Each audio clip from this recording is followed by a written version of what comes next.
Boa noite.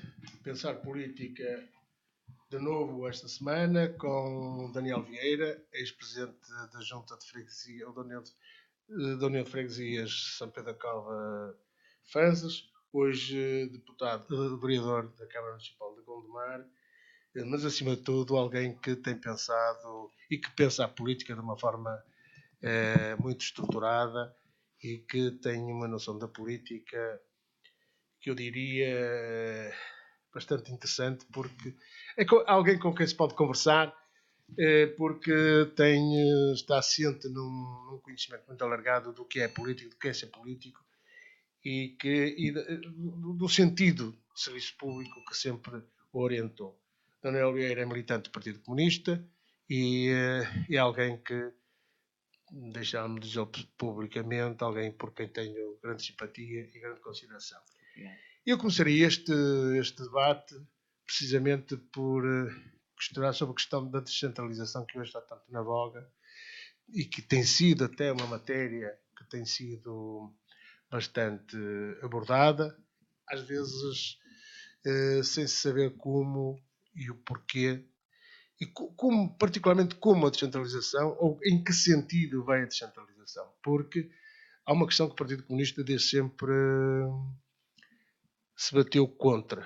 Foi a ideia de criar municipalismo em alguns serviços públicos, nomeadamente na saúde e na educação. Estou a falar bem ou estou a falar errado? Então, muito obrigado pelo convite, é com muito gosto que cá estou. Eu acho que desde logo importa dizer que é necessário clarificar conceitos. E, portanto, sob a capa da descentralização, muitas vezes o que assistimos não é de facto uma descentralização genuína, ou seja, a transferência de meios, de competências, de poder de decisão, mas é de facto muitas vezes, digamos, uma desresponsabilização do Estado Central. E, portanto, desde logo é preciso, portanto, digamos, ter em conta isto, porque eu admito que todas as forças políticas se afirmem como forças políticas, digamos, defensoras da descentralização, mas aquilo que temos visto ao longo destes anos não é de facto a um Estado descentralizador, portanto o Estado Central não tem em Portugal, digamos, essa prática, antes pelo contrário. E, portanto, uma coisa é de facto uma descentralização genuína de meios, de competências, de poder de decisão, volto a insistir nesta ideia. Outra coisa é a municipalização, muitas vezes, ou seja, transfere-se competências, muitas vezes não acompanhadas dos respectivos meios e não acompanhadas das possibilidades de poder de decisão.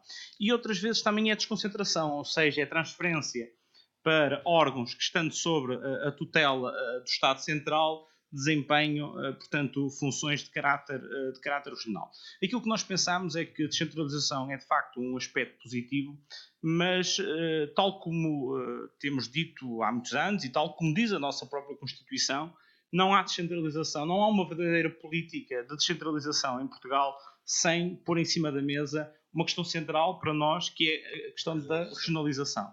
E, portanto, mais uma vez, o que estamos a assistir nestes últimos dias, portanto, com este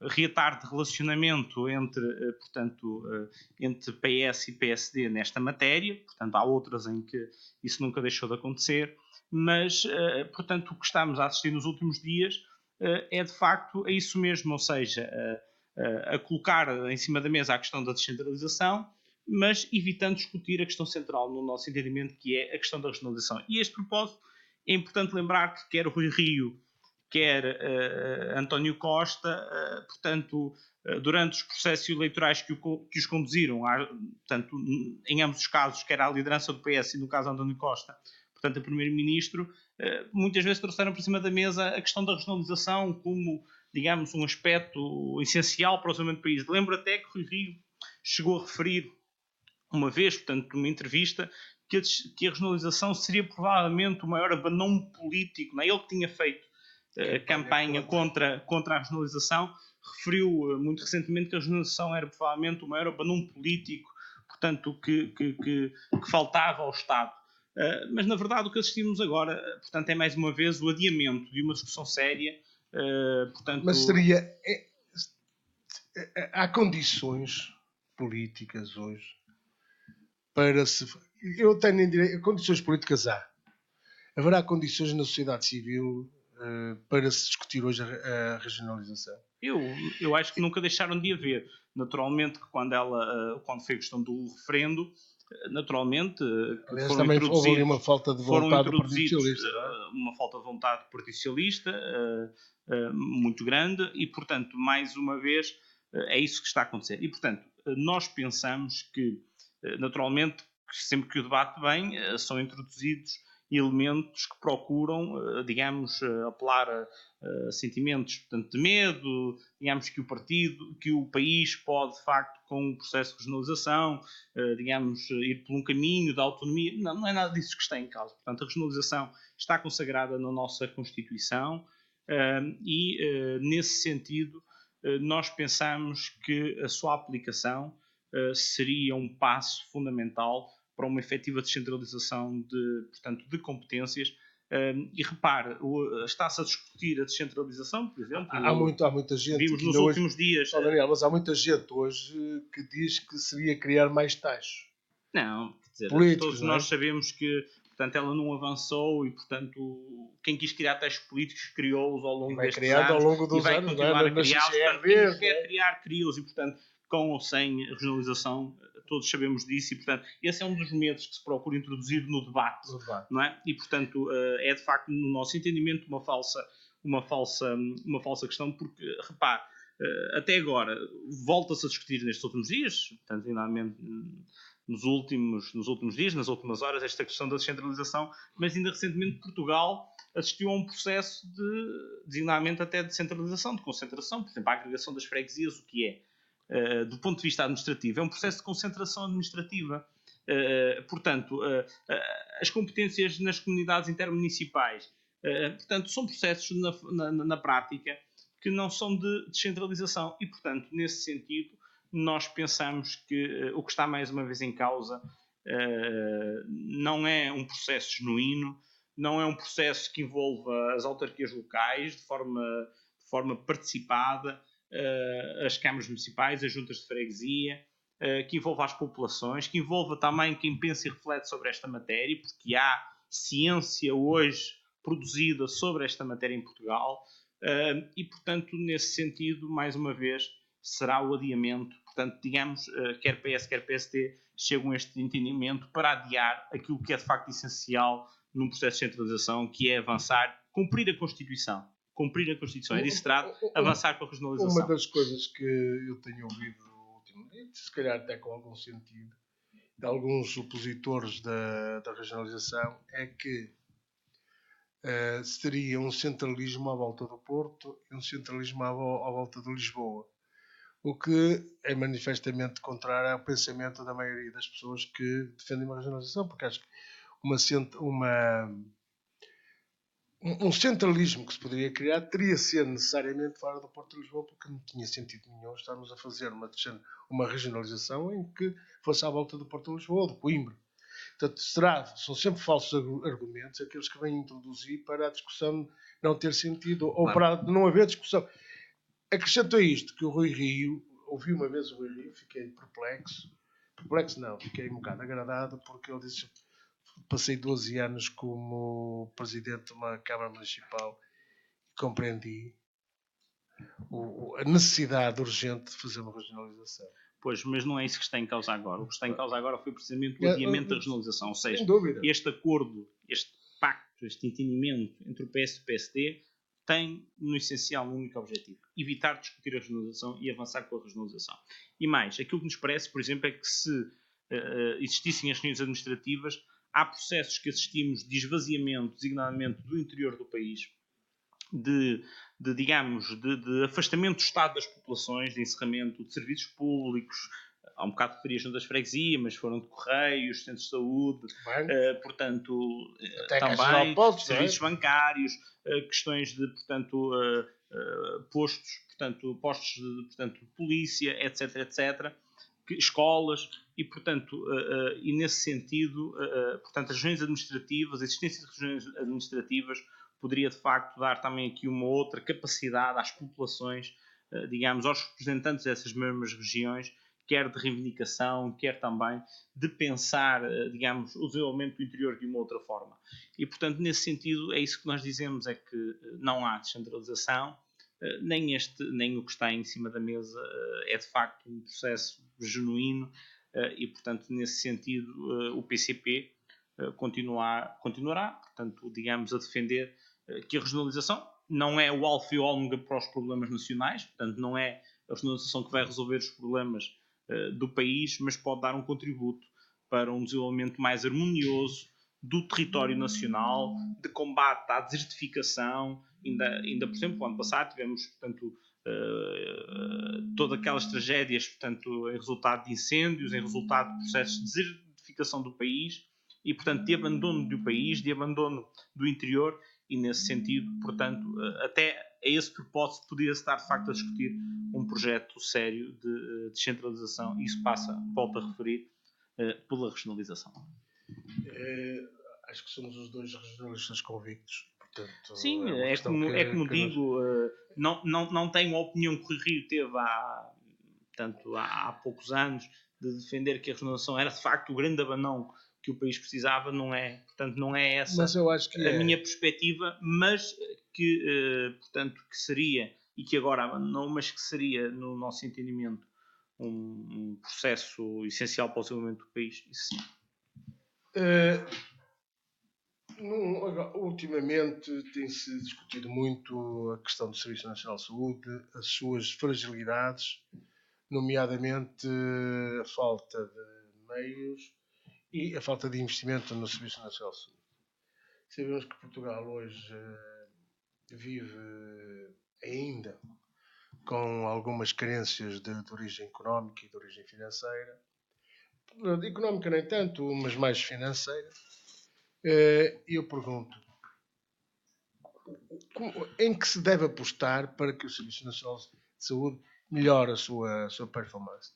Porque sabemos que os salários foram congelados no período da Troika, sabemos que os horários foram aumentados de 35 para 40 horas, e este governo comprometeu-se a fazer a reversão dos horários, que conseguiu, acho que não estão todos, mas na maioria estão todos, mas falta investimento porque o Estado deixou de investir e este governo diz que já investiu não sei quantos milhões, mas uns largos milhões, que aliás pondo o Serviço Nacional de Saúde em termos de investimento ao nível do que se via em 2009.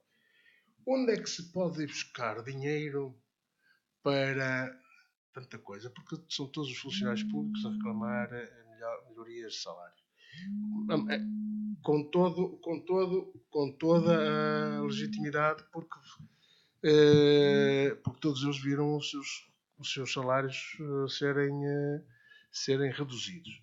Aliás, até o PSD hoje vem defender que os trabalhadores devem de ter aumentos salariais para 2019. Pergunto eu, estando, aliás, o Partido Comunista integrado na solução governativa, onde é que devemos apostar? Eu penso que quer dizer, sem pôr aquela questão que é uma questão de retórica, digo eu, de que o dinheiro foi para a banca, que os criminosos da banca eles têm sempre solução, não é? Aliás, agora já o Centeno veio falar da questão do Montepio e que se calhar é preciso também injetar algum dinheiro no Montepio, ou se for necessário também o Estado estar em condições de injetar dinheiro no Montepio. Mas tirando isso, mas essas são questões casuísticas. Que se falarmos de aumento de salários, serão salários que vão decorrer ao longo dos anos. O investimento é necessário, mas também carece de disponibilidade financeira. Desde logo, parece-me que a questão da retórica relativamente aos bancos não é tanto quanto às opções que poderiam ser diferentes, mas sim ao recurso permanente, portanto, a soluções engenhosas para salvar um conjunto de interesses da banca. Pronto. No entanto, relativamente ao Serviço Nacional de Saúde, eu acho que há aqui duas questões. Daniel, só para fechar a questão dos bancos. Eu pessoalmente, e aliás ele chegou aí um bocado às pisadas do Partido Comunista. Acho que não tínhamos necessidade de tanto banco, e a banca tinha necessidade de ter sido de ser ter atividade, ser pública. Nunca fui defensor da banca privatizada. E, portanto, hoje estamos a pagar os erros da privatização da banca.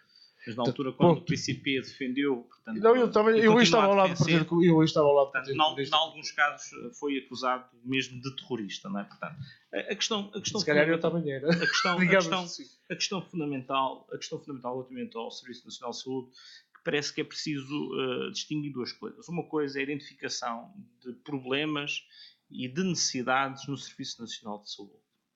Outra coisa é o ataque que tem sido feito ao Serviço Nacional de Saúde de alguns setores que contribuíram para, digamos, a existência de alguns desses problemas hoje verificados. Ou seja, o que nós vimos nos últimos dias, esse propósito... Mas o Partido Comunista também não está ele a fazer ataque ao Serviço Nacional de Saúde?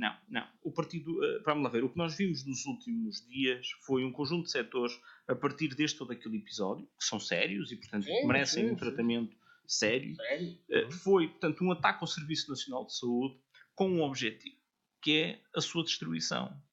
Porque foram esses mesmos que hoje, portanto, preferem algumas das duras críticas que contribuíram para alguns dos problemas, para o desinvestimento que se verificou, portanto, no Serviço Nacional de Saúde. E, portanto, nesse sentido é preciso distinguir estas duas questões. Porquê? Porque, de facto, nós precisamos defender o Serviço Nacional de Saúde. E como é que nós defendemos o Serviço Nacional de Saúde?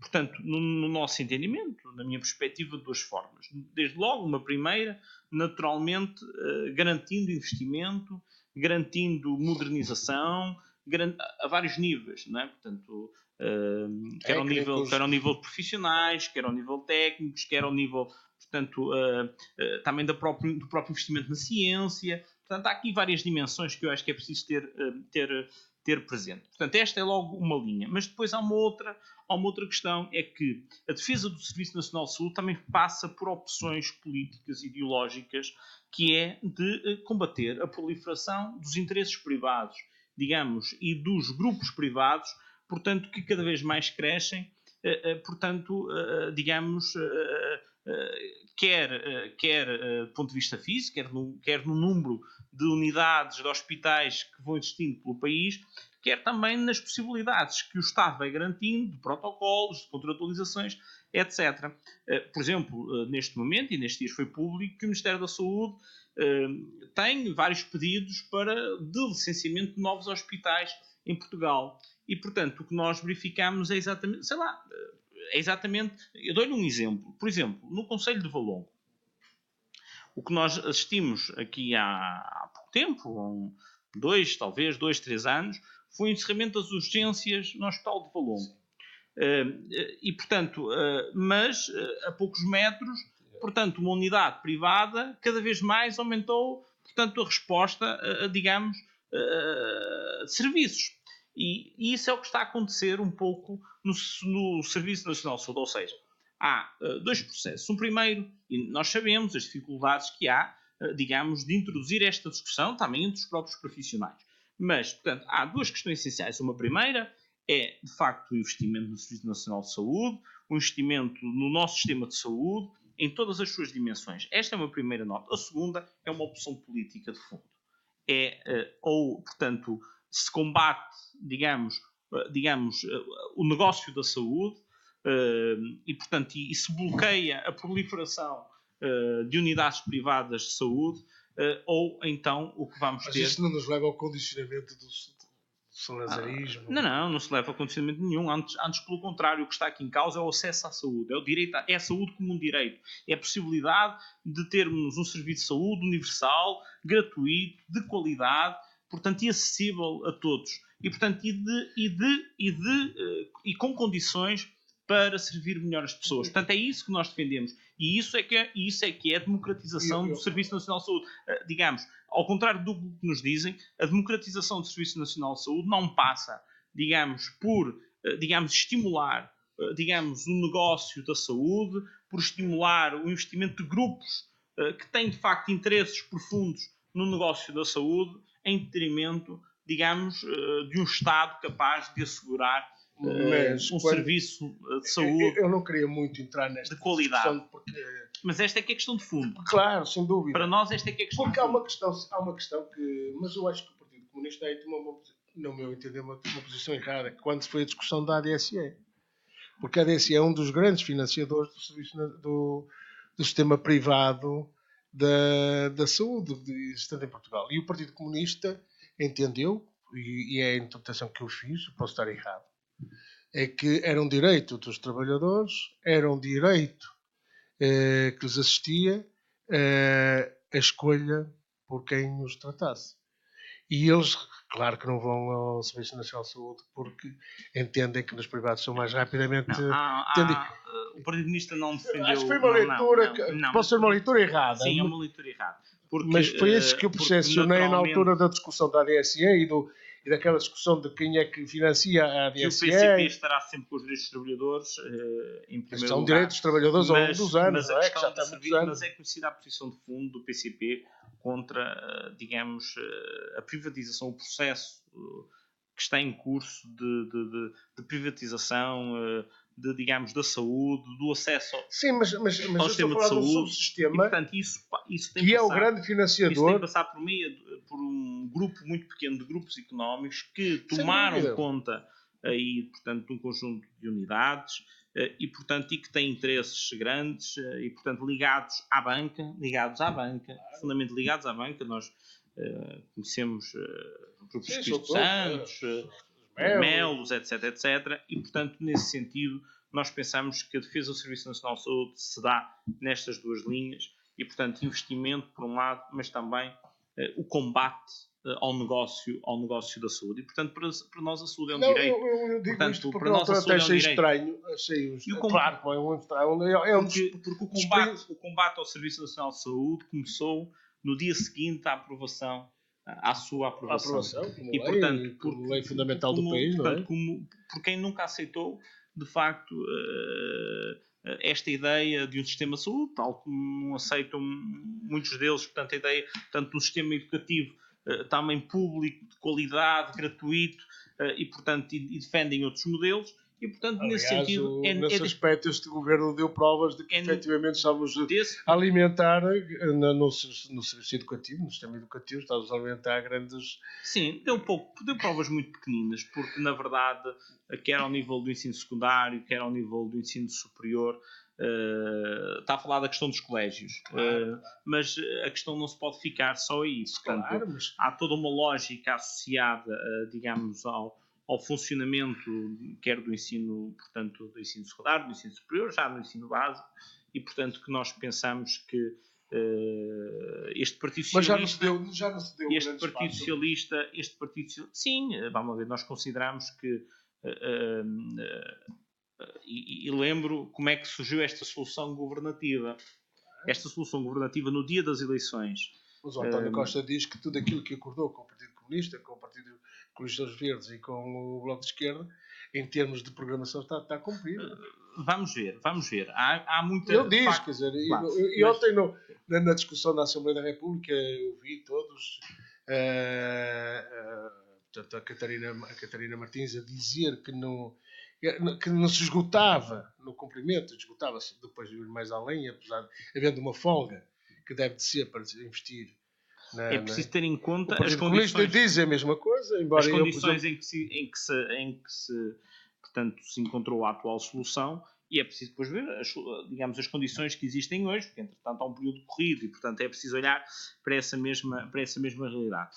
Nós, o PCP, está neste processo com a ideia de que é possível ir mais longe na reposição, na conquista de direitos, é possível ir mais longe, digamos, portanto, depois de um processo de destruição do país, de um processo que o país teve, de facto, a ser gerido, quer pela Troika estrangeira, portanto, que fez um acordo com a Troika nacional, e, portanto, o atual contexto, a atual correlação de forças da Assembleia da República permite ir mais longe nessa reposição e nessa conquista de direitos. Mas lembramos que no dia das eleições, isto para dizer com que espírito é que estamos e continuamos neste processo. No dia das eleições legislativas, portanto, depois conhecidos os resultados, enquanto, digamos, o PSD cantava vitória, enquanto o PS dava os parabéns ao PSD pela vitória, ainda que sem maioria, já tinha dado. Quando o Jerónimo veio dizer qualquer coisa... Já tinha dado. E, portanto, dava vitória, dava os parabéns ao PSD. E, portanto, e se preparava PSD, para o discurso da derrota, não é? Pronto, se preparava, portanto, para o discurso da derrota, enquanto o Bloco, olhando para o seu próprio umbigo, portanto, digamos, valorizava os avanços conseguidos, e o PSD e o CDS, portanto, apesar de terem vencido, percebiam que estavam perante uma situação, digamos, difícil. O PCP, nessa mesma noite, disse que o Partido Socialista só não seria governo se não quisesse. E, portanto, e é nesse espírito que estamos, ou seja, há uma... O Partido Comunista compreendeu, Daniel. Portanto, compreendeu nessa noite que o povo português não aguentava mais 4 anos de direita, e, portanto, nesse sentido, há hoje continua a existir uma correlação de forças, queira o Partido Socialista, houve agora estes entendimentos sim, portanto, mais mediáticos, mas eles nunca deixaram de existir, porque há entendimentos que o Partido Socialista, em algumas questões, portanto, o PSD continua a ser o aliado estratégico, realmente, por exemplo, a questão do novo banco, novas injeções do novo banco, etc. Portanto, em questões estruturais, questões da União Europeia, questões estruturais de desenvolvimento do país. O Partido Comunista portanto, muito clara, o PSD continua a ser, digamos, o aliado estratégico do Partido Socialista, infelizmente. Mas vimos agora... As questões europeias vimos agora não está de fora de nada. Não esteve nada sobre as questões da Europa, o Partido Comunista não está de fora de nada. Agora, tem outras perspectivas. Sempre contrário à adesão de Portugal à naturalmente. Por isso que eu digo que esteve de fora, não é? Agora, as questões europeias têm a ver com Portugal, não está. Mas as questões europeias são muito mais que a própria União Europeia. Claro, que vai para além disso, não é? Mas dizer que estes 2 acordos já anunciados, publicamente anunciados, quer quanto à descentralização, quer quanto aos fundos comunitários, que vinham sendo cozinhados nos últimos tempos, com o alto patrocínio e com o apadrinhamento, portanto, de Marcelo Rebelo de Sousa, portanto, são um traço negativo na evolução da situação política. Portanto, o PCP havia possibilidades de ir para além disso numa situação em que provavelmente naquilo que é chamada alternância ou alternativa democrática, quer o PS em fazer a opção. O PS já demonstrou, pelo menos em termos de retórica, mal teve já veio dizer não. Perante uma mudança de liderança do PSD, fez esta opção e, portanto, queira o PS... Por acaso tem uma interpretação interessante. Repare, não é de todo. Nós podemos, já vi nos últimos dias, comentadores dizer que estamos a falar de um acordo baseado em questões técnicas, portanto, em formalismos, portanto, isto nem era... Mas não é. Estamos a falar de questões políticas, e questões políticas decisivas para o país. Mas não, ou seja, não é um problema só quanto ao conteúdo. Veja bem a forma como foi anunciado este acordo. Toda a dimensão... Quer dizer, isto não é uma coisa... Digo eu, que não é uma coisa de pormenor. Portanto, toda a dimensão mediática, digamos, a forma como foi apresentado, o processo como foi construído. Ou seja, isto vem inclusive... Isto teve precisamente em discussão na campanha para a própria liderança do PSD. Portanto, este não é um processo inocente do Partido Socialista, de António Costa. Por acaso também de inocências acho que não é nada. Não é um processo inocente. Agora, não haverá aqui... É uma opção Daniel, que o Partido Socialista faz, que não tenha dúvidas, e hoje, já nos últimos dias, comentadores, portanto, dos mais encartados. Mas a maioria dos comentadores dizem, e vão dizer, portanto, não é? Vão tentar criar clivagens no Partido Socialista, com o Partido Comunista, com o Bloco de Esquerda. E, portanto, nesse sentido, o PS tem que fazer uma opção de fundo. A questão está do lado do Partido Socialista. Tem que fazer mesmo relativamente à Europa, nós continuamos a colocar esta questão. Mesmo agora, nesta questão do déficit, há uma questão de fundo que é a submissão do país a um conjunto de ditames europeus. Portanto, à política financeira, portanto, de Bruxelas, dos grandes bancos europeus, das grandes potências. E, portanto, há uma questão de soberania do país que hoje está colocada em causa, que está posta em causa, e, portanto, o Partido Socialista também tem que fazer uma opção relativamente a essa matéria. E nós podemos ter momentos mais ou menos positivos relativamente à própria União Europeia, ao seu funcionamento, etc. Mas hoje não é só o Partido Comunista que coloca esta questão, já há muitos economistas a colocar esta questão. A questão do euro será colocada mais cedo ou mais tarde. A questão da permanência de Portugal já foi mais veemente há tempos atrás. Sim, não é? se a gente olhar para a história, quer dizer, foi há 1 ano, 2 anos, isto esteve em grande esteve em discussão. Naturalmente, é como eu digo, portanto, nós não podemos olhar para a história portanto, minuto a minuto, nos últimos 2 anos. Portanto, temos que olhar, digamos, como um todo, como um processo. E, portanto, não há dúvidas que essa questão vai-se colocar, vai-se voltar a colocar, e aquilo que o Partido Comunista Português continua a dizer é que Portugal se devia preparar para esse processo. Portanto, se deveria preparar para esse processo, devia estudar outras soluções, outros modelos de financiamento, outros modelos também de entendimento no plano daquilo que são as relações do nosso país com outros países, e, portanto, nesse sentido é isso que defendemos. O Partido Socialista continua a fazer esta opção, que é igual à do PSD. Repare, estão de acordo, o PS e o PSD estão de acordo nesta, que é uma matéria fundamental. Sabemos hoje que é uma matéria fundamental. E, portanto, nesse sentido... Eu, por acaso, tenho uma hoje... O Partido Socialista tem que fazer uma opção de fundo. Há uma evolução na própria sociedade, no próprio capitalismo, não é? Que hoje já não é o capitalismo que era há anos, e não há muitos anos atrás, que tinha rosto. Nós conhecemos os capitalistas. Hoje nós não conhecemos os capitalistas. Porque eles estão nos offshores. Conhecemos. Eles estão nos offshores, não é? Eles tentem esconder é outra coisa. Claro, mas que a gente conhece. Porque eles mandam, que a gente sabe quem é que eles são. Hoje há uma financiarização do sistema, Sim, do sistema naturalmente, económico. O capitalismo também se foi desenvolvendo. E quer dizer, se calhar, aliás, dentro daquilo que Karl Marx dizia, vai criar as suas próprias distribuições, não é? Eles próprios vão criar a sua própria distribuição. Não, eles não se vão destruir, isso podemos ter a certeza. Não sei. Não sei. Aliás, a Karl Marx dizia que ele se comporta, não dizia isso. Que ele se comporta de contradições, isso é uma evidência. As contradições que levam à sua própria destruição, autodestruição. Não se autodestruirá. Essa é uma concepção antimarxista. Não é. Lhe garanto que segura que não. Essa é uma concepção antimarxista.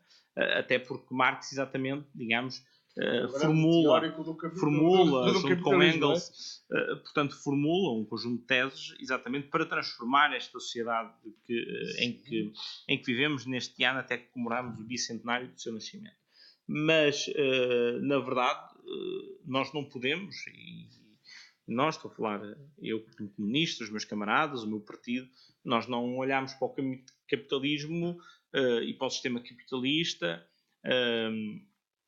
e para os seus protagonistas, menorizando-os e, portanto, digamos, desvalorizando, digamos, as suas capacidades, a sua capacidade de sobrevivência. Antes, pelo contrário, nós sabemos que o adversário é forte e, portanto, e que foi adquirindo também com o seu desenvolvimento um conjunto de ferramentas, digamos, um conjunto de metodologias que fazem com que, mesmo perante crises profundas, ganhe fôlego e ganhe, portanto, condições de sobrevivência. Foi isso que vimos, realmente, quando assistimos, digamos, à última crise, à última grande crise financeira. Agora, a verdade é que nós pensamos que este sistema não pode ser o fim da história. Esta é que é a grande questão. Este sistema capitalista que não resolve problemas insanáveis, do ponto de vista daquilo que é a sobrevivência da própria humanidade. Portanto, este capitalismo não garante a sustentabilidade da própria humanidade em vários planos.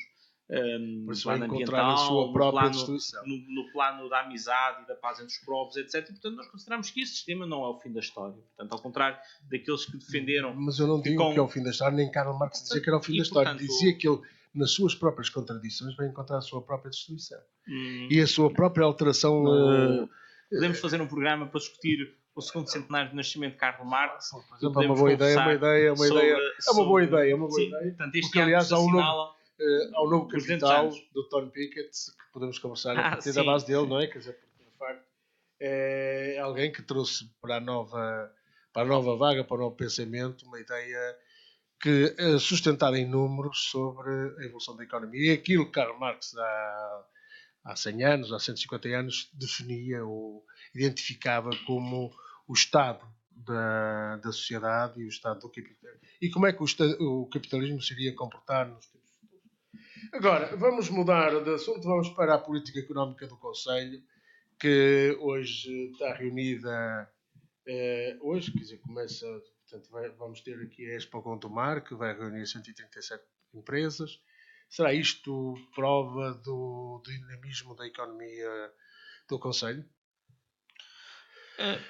Sim, quer dizer, vamos lá ver, é uma iniciativa positiva, mas por si só nem prova, digamos, o dinamismo, portanto, do Conselho, até porque o dinamismo do Conselho e as suas potencialidades são muito mais do que isso. Agora, portanto, é uma iniciativa positiva. O que nós pensamos é que o município pode e deve ter outras políticas de apoio, digamos, à economia, ao desenvolvimento económico do Conselho e, desenvolvimento às pequenas e médias empresas. E, portanto, temos apresentado algumas... Que há hoje um sentimento económico mais... No Conselho? No Conselho. Não, quer dizer, isso hoje... A rota da filigrana, estas relações que, portanto, o Parque Golden, o Parque Gold... Sim, vamos lá ver, há iniciativas... Não se sente que há assim uma... Pergunto eu estou a perguntar, porque não tenho palavra de ordem. Vamos lá ver, se me pergunta se há iniciativas positivas do município, sim, claro que há iniciativas positivas do município. Portanto, nós não pensamos que está tudo mal. Há iniciativas que, se a CDU tivesse ganho a Câmara Municipal, teria continuado a assumir. Mas nós pensamos que a política do município, portanto, para o desenvolvimento económico do Conselho, a política da Câmara para o desenvolvimento económico pode e deve ser outra. E tem que ir mais longe. E, portanto, não pode, digamos, se situar, portanto, em questões de cosmética. E eu dou-lhe 2 ou 3 exemplos. Por exemplo, portanto, aqui... por exemplo, nós apresentámos recentemente uma proposta na discussão do orçamento para 2018 que visava a isenção da derrama para as empresas portanto, para as pequenas e médias empresas com volumes de negócios, portanto, já significativos, uma isenção, portanto, para que elas criassem postos de trabalho líquidos, efetivos. Apresentámos essa proposta e, olhando, por exemplo, para aquilo que são os resultados financeiros da Câmara, esta era uma proposta execuível, portanto, era praticável, inclusive até porque tinha havido um aumento de receita, da receita fiscal da Câmara Municipal, ainda antes deste aumento recentemente do IMI, portanto, nos últimos anos, se nós olharmos para a receita fiscal, para aquilo que são os impostos, para a receita, portanto, proveniente dos impostos, Gloria-se de ter concluído o exercício com o valor que estava projetado. Portanto, tem havido um aumento, isso já podemos também discutir, tem havido um aumento significativo, portanto, da receita proveniente dos impostos, e nesse sentido, por exemplo, uma das medidas que propusemos era de facto este alívio para aquelas empresas, para as pequenas e médias empresas, que criassem postos de trabalho efetivos, portanto, com volume de negócios, portanto, igual ou inferior a 150 mil euros. E, portanto, isto podia ser um incentivo, por exemplo, importante para as pequenas e médias empresas. Mas não só. Por exemplo, no campo da orivesaria, é verdade que a questão portanto, do parque tecnológico, etc., portanto, há um dinamismo diferente daquele que existia, mas, por exemplo, hoje há problemas com que portanto, o setor da orivesaria se confronta, por exemplo, no plano daquilo que é a contrastaria, do funcionamento da própria Casa Nacional da Moeda, em que o município tem que ter um papel ativo na resolução de problemas que hoje existem relativamente aos preços praticados. Às vezes o valor do contraste hoje vale mais do que o próprio preço da peça, relativamente aos preços praticados, aos tempos praticados, e nesse sentido parece-me que precisamos de um município também mais reivindicativo.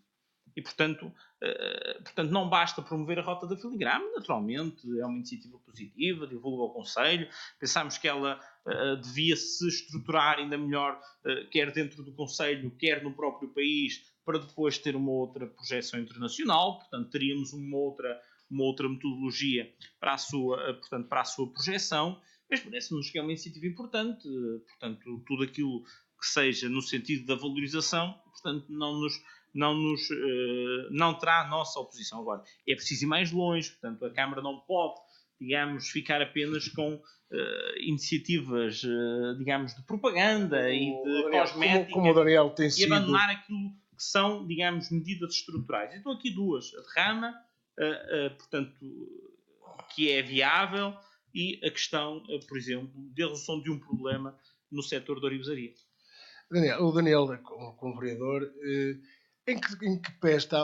Havia aqui, em tempos atrás, uma discussão sobre o aproveitamento das margens do Rio Douro para trazer turistas oriundos do Porto, que aproveitar o boom que o Porto tem e que o Porto não consegue, digamos, manter com alguma estabilidade, porque é demasiado o boom de pessoas no Porto.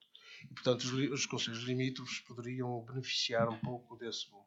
Gondomar provavelmente será um dos municípios, embora parece-me que tenha crescido um pouco o turismo em Gondomar. O que é que podia ser feito? Porque é que o Rio Douro, que tem uma margem magnífica, não está a ser aproveitada? Porque é que nós não temos uns hotéis? No nosso entendimento, não somos assim tão atrativos. Não passa só pelos hotéis, portanto, não passa só, Sim, naturalmente, porque o Gondomar não tem ainda hoje, portanto, uma unidade hoteleira, portanto, isso naturalmente é uma questão que é preciso.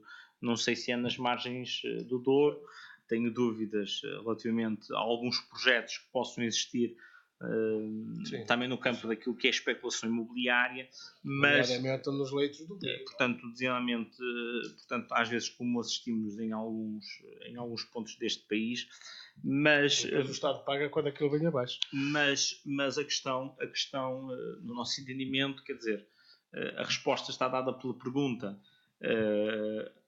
Aquilo que ficou conhecido como o programa Polis parou na Casa Branca de Gramido. Portanto, parou ali, e, portanto, nesse sentido, no nosso entendimento, a Câmara, no mandato anterior, há um aspecto positivo, ou seja, a Câmara deu uma outra projeção, digamos, durante o mandato anterior, e isto é, digamos, é uma questão factual, digamos, a todo o passadiço, portanto, todo aquele cordão, toda aquela área, também dinamizando a própria Casa Branca de Gramido, sendo que nós temos uma concepção diferente do que é que deveria ser a Casa Branca de Gramido, mas mais do que um posto turístico, e portanto e uma outra iniciativa cultural pontual. Conferências têm ido. Sim. Mas nós pensamos que era preciso ter uma outra capacidade reivindicativa relativamente ao alargamento do Polis, àquilo que ficou conhecido como o programa Polis, mas digamos à requalificação da margem ribeirinha do Douro, aproveitando todas as potencialidades, portanto, que o rio, portanto, todas as potencialidades naturais daquela área, e também o seu alargamento até Tens, portanto, até à freguesia, de Jubim. E, portanto, e não só, por exemplo, nós temos no Alto Concelho grandes potencialidades também de valorização da frente ribeirinha que não têm sido aproveitadas e não se conhecem. Portanto, conhece a questão do cais, portanto, da lixa, mas não se conhecem, portanto, digamos,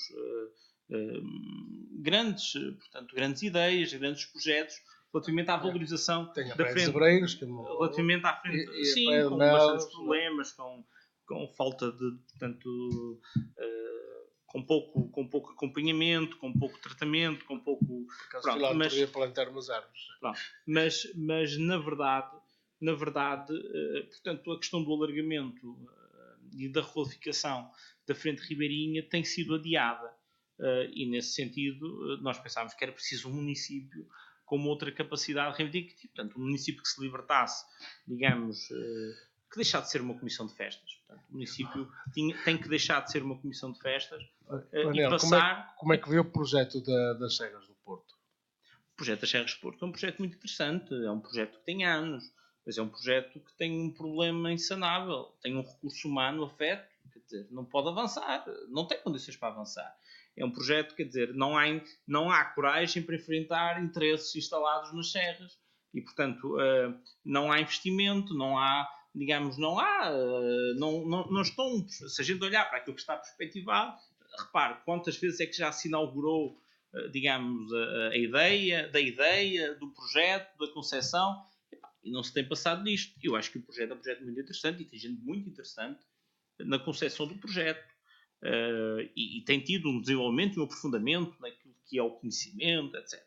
Mas não é investimento. Últimos dados que tínhamos, tinha um recurso humano afeto para, digamos, para a sua implementação, ou seja, aquilo que, repare, se nós formos hoje àquilo que é, portanto, a área abrangida pelas Serras do Porto, que é um projeto com 50 anos, é uma ideia com 50 anos, portanto, de um grande parque metropolitano.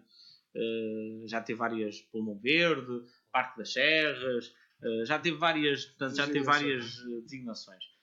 Parque Verde, portanto, já teve várias designações. Mas, portanto, esta ideia, aproveitando esta vasta área florestal, nós vamos lá e vemos um eucalipto a proliferar por todo lado, falta de preservação do nosso património. Ainda há muita gente que há muitos espaços que é privado, não é? Portanto, é sempre difícil. Sim, naturalmente que é preciso envolver os proprietários, mas não nos apercebemos desse diálogo. Repare, ainda agora, recentemente, promovemos uma caminhada, portanto, aquele que é o caminho da linha, que fazia a ligação, portanto, a linha férrea, fazia a ligação entre a antiga mina de Midões e o Rio Douro, portanto, a linha férrea, portanto, dos anos 30 do século passado.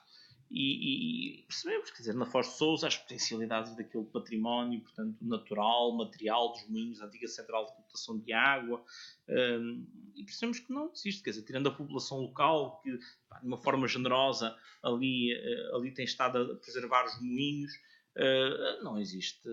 Projeto não existe. Falar em projeto Vinte Cardoso, eu esta semana. E, portanto, é preciso uma coisa que deve dizer muito. É preciso investimento. Sem investimento não há o referencial. Não há parte das Serras do Porto. O referencial. Portanto, ficaremos sempre na ideia. Portanto, serve para os presidentes da Câmara de Valongo, Paredes e Gondomar irem tirando umas fotografias e fazendo uns anúncios atrás de anúncios. Portanto, já vi vários. Mas no concreto, de investimento, de recursos humanos, de meios, etc., nós não verificamos nada. Portanto, que vá no sentido, de facto, da concretização daquele projeto que está desenhado. Daniel, esta semana, ou a semana passada talvez, ouvi falar de um projeto que nasceu em São Pedro da Cova, no pós-25 de Abril, que foi um projeto dinamizador do projeto Sal. Eu não estive. Está a falar numa conferência em que teve o arquiteto Correia Fernandes.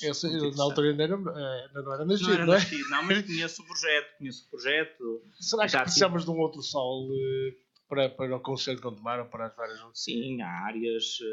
É que o São Pedro da Cova, que era de facto uma freguesia pobre, não é? O projeto Sal era mas que conseguiu dar ali habitação às pessoas e caminhos. O projeto Sal,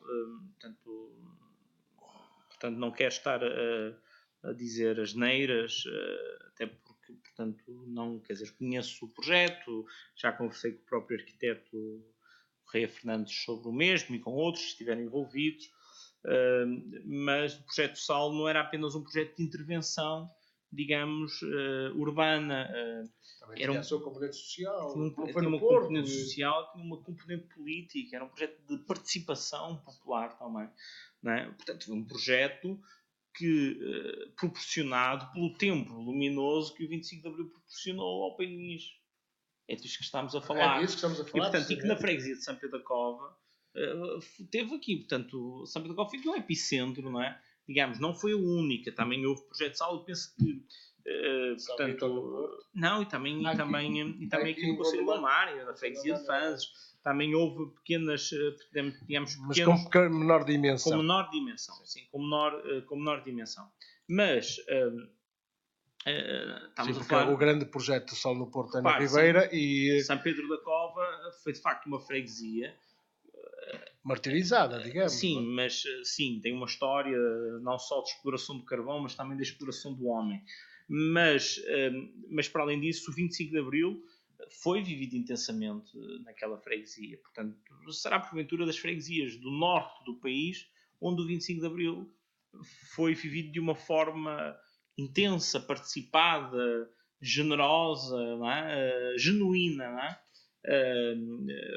portanto, e quer dizer, o projeto SAL, todo o processo, portanto, do Centro Revolucionário Mineiro, de participação da população, de participação das coletividades. Tem o Museu do Mineiro, que é uma coisa... E, portanto, tudo isso... Portanto, foi no tempo freguesia... do Daniel, quando Presidente de Junta, que foi criado, não é? Não foi no meu tempo que foi criado. Não. Foi criado... Ou foi dinamizado, talvez. Sim, acho que nós demos um contributo, não quero estar aqui, mas penso que conseguimos dar um contributo para a dinamização e para a afirmação do museu durante esses mandatos em que assumi as funções. E hoje continua com uma dinâmica, tenho acompanhado de longe, mas uma outra iniciativa com muito interesse. E portanto, mas o Museu Mineiro foi criado ainda, portanto, era presidente de junta, o meu camarada Constantino Loureiro, e portanto, digamos, o processo inicia-se ainda com o José Alves, portanto, nos anos 80, meados dos anos 80, e portanto é concretizado com o Constantino Loureiro em 89, e portanto é um projeto já com alguns anos. Daniel, tem-se outra questão que tem a ver com a dívida da EDP. Tem havido uma discussão enorme sobre a dívida. Tenho, pelo menos tenho sentido. Não tenho visto grande discussão sobre isso. Até me parece que a Câmara quer fugir à discussão. Mas o que é que se passou com a dívida da EDP? Porque depois de ter sido tão propalada o encontro de contas com a EDP para o batimento da dívida, para o pagamento da dívida e a redução da dívida pública da Câmara Municipal, parece que o negócio foi para água abaixo por intervenção do Tribunal de Contas. Vamos lá ver. Desde logo dizer que nos parece que o acordo que a Câmara Municipal fez com a EDP nos parece que é um acordo globalmente positivo. Ok? Portanto, é positivo também para a própria EDP. Claro, é positivo para a banca, mas também é um acordo positivo para a Câmara Municipal de Gondomar. Parece-nos isso, designadamente naquilo que é as possibilidades, portanto, que uma dívida como a que a Câmara, portanto, tem a EDP, que tem, portanto, tinha naquilo que é nos bloqueios do próprio funcionamento, portanto, bloqueios até legais. Agora, vamos lá ver. Eu acho que nós temos que olhar para isto, portanto, com alguma seriedade e com alguma serenidade. Porque eu percebo o que disse, mas é preciso ter muito cuidado quando responsabilizamos o Tribunal de Contas, digamos, por não ser possível a concretização deste acordo. Portanto, o Tribunal de Contas e o digamos, o visto, portanto, e o veto e o argumento que o Tribunal de Contas dá para isto é um argumento, portanto, que quem o lê, e eu já o li, portanto, que se baseia, digamos, de que a dívida não está vencida, quer, digamos, na má formulação ou na má citação, digamos, do artigo do Orçamento de Estado a que a Câmara recorreu para fazer este acordo, do Orçamento de Estado para 2017, no Orçamento de Estado para 2017, tenho certeza, portanto, o artigo 87, se não estou em salvo erro, mas, portanto, é preciso ter cuidado com esta ideia de responsabilizar agora o Tribunal de Contas por um erro que a Câmara possa ter cometido. E, portanto, o Tribunal de Contas não só diz que a Câmara não podia, digamos, que o artigo a que a Câmara alude para fazer este acordo não se enquadra neste tipo de acordo, como considera que há aqui não é respeitado o equilíbrio, portanto, digamos, intergeracional e da transferência para as gerações futuras, portanto, mas isso mantém-se, não é? De problemas financeiros. E é preciso ter em conta isto. E depois é preciso ter em conta uma outra coisa. É que isto é que nos parece ser uma questão fundamental. Por um lado, a Câmara Municipal fez toda a sua campanha, o PS fez toda a sua campanha, referindo que tinha baixado a dívida em não sei quantos milhões. Portanto, às vezes os números nem sempre foram iguais. 45, 50 milhões, etc. Fez outdoors espalhados pelo Conselho todo. A própria Câmara, o próprio aparelho de propaganda da Câmara anunciou isso, não é? E na verdade hoje estamos perante a possibilidade, oxalá que isso não aconteça, mas estamos perante a possibilidade disso ter sido uma fraude política. Ou seja, de se ter anunciado uma coisa que na verdade não estava concretizada. Não, é verdade, o que eu estou a dizer é factual. Mas fazendo de advogado de defesa, de advogado do diabo, Mas calma, eu direi outra coisa, é que se calhar fez de boa fé. Não, mas está bem, mas a questão... Quer dizer, pensava que tinha o frango na mão, não é? Não, vamos ver, eu não quero discutir se é de boa fé, se foi de má fé, nem parte desse princípio. Portanto, nem parte do princípio que foi de má fé. Portanto, isso levaria-nos depois a uma outra discussão. Mas não parte do princípio que o Presidente da Câmara terá tido má fé nesta matéria. Portanto, não o digo e não creio nisso. A verdade é que foi criada também uma expectativa, este propósito, que não está concretizada. Mas a verdade é que ela foi criada. A verdade, hoje fala-se muito das notícias fake news. Das fake news, fala-se da pós-verdade, não é? Ok, comprova-se que não é verdade, mas entretanto já passou, não é? E portanto já não interessa, porque entretanto já houve eleições, já houve um presidente que foi eleito.